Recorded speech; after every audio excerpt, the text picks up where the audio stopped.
안녕하세요, 여러분. 여러분들께 재미있는 이야기를 들려드리는 써보미입니다. 오늘은 나를 바꾸는 하버드 성공 수업이라는 책에서 제가 본 이야기입니다.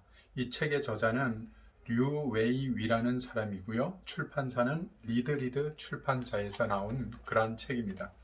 이 책에 보면 재밌는 이야기가 한 가지 등장을 하는데요. 거기에는 보면 하버드 국제정치학 교수인 데니 로드릭이라는 그 교수님에 대한 이야기입니다.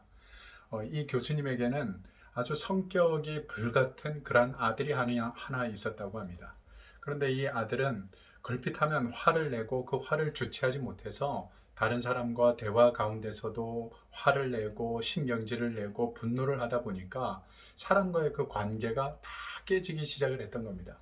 그래서 이 로드릭 교수님은 자기 아들을 어떻게 저 버릇을 고칠 수 있을까 이걸 이제 고심을 하다가 어느 날 그 아들을 불러서 이렇게 이야기를 하는 겁니다. 아들아, 네가 화가 나고 분이 나면 이제 아빠가 이 못 한 꾸러미를 한 통을 줄 텐데 이걸 가지고 화가 나는 날 이 못을 가지고 뒷마당 울타리에 가서 그 못을 박아라. 화가 날 때마다 하나씩 박아라. 그렇게 이야기를 했다고 합니다. 그랬더니 첫날만 이 아들이 자그마치 그 울타리에다 못을 37개나 박았다라는 겁니다. 그 정도로 화가 많이 나고 그 화를 주체할 수 없어서 그렇게 많이 분노를 표출하는 그런 실수를 범했다는 거죠. 그런데 시간이 가면 갈수록 이 아들이 울타리에다 못을 박는 그 횟수는 조금씩 줄어들기 시작을 했습니다. 그래서 이제 이 아들은 많이 이제 그 못 박는 횟수가 줄어들고 나니까 자기가 변해갔다라는 그 사실을 깨닫고 아버지를 찾아와서 아버지에게 이제 자랑을 하기 시작합니다. 아버지가 시키는 대로 제가 못을 박고 그렇게 하다가 이제 이 분노가 어느 정도 다스려지는 그러한 이제 습관이 되어졌습니다. 그러면서 기쁜 소식을 전했어요. 그랬더니 아버지가 이번엔 아들에게 뭐라고 이야기를 하냐면, 아들아 잘했다. 그러면 이제 네가 지내면서 만약 그날 하루 화를 내지 않고 분노를 표출하지 않은 날이 있다면 그날은 뒷마당에 가서 네가 박았던 못을 하나씩 빼라. 그렇게 이야기를 했다는 겁니다.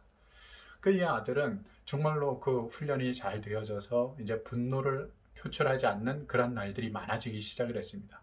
그러다가 나중에는 그 뒷마당에 그렇게 많이 박았던 그 울타리의 그 못을 다 빼내기 시작을 했습니다. 그래서 다시 이제 아버지께 찾아와서 아버지가 시키는 대로 제가 화를 안 낸 날은 이제 못을 뺐는데 어느새 제가 이제 이 못을 다 빼버렸습니다 하면서 막 기쁜 그 소식을 아버지에게 와서 전했습니다.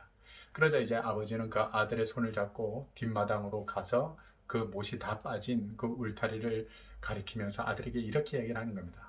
아들아 잘했다. 그동안 고생 많았다. 그런데 네가 명심해야 될 것이 하나 있다. 그것은 바로 뭐냐면 네가 생각 없이 네가 감정을 주체하지 못해서 화를 내고 분노를 표출한 그 말 한마디가 지금 이 울타리에 못은 뽑았지만 그 못자국이 그대로 선명하게 남아있듯이 다른 사람에게도 그 마음의 상처는 씻을 수 없게 그대로 남아있다라는 걸 늘 기억을 하고 항상 감정 조절, 말조심을 해야 된다라고 그렇게 아들을 교훈했다라는 그런 내용의 이야기가 등장을 하고 있습니다. 참 이 이야기를 보면서 저도 그렇지만 대부분의 사람들 중에 자신의 그 감정을, 분노를 억제하지 못하는 사람들이 대부분일 것입니다. 그렇게 흥분했을 때, 분노했을 때 말을 어떻게 표현을 하고 어떻게 내뱉느냐에 따라서 우리 주변의 사람들이 커다란 상처를 받고 그 상처가 아무리 시간이 흘러도 지워지지 않는 그런 씻을 수 없는 상처로 남을 수 있다라는 이 이야기는 참으로 많은 그 교훈을 주고 많은 것들을 생각하게 하는 그런 이야기였습니다. 오늘 이야기는 여기까지입니다. 다음에 또 재미있는 이야기로 여러분들께 찾아오도록 하겠습니다. 써봄이었습니다.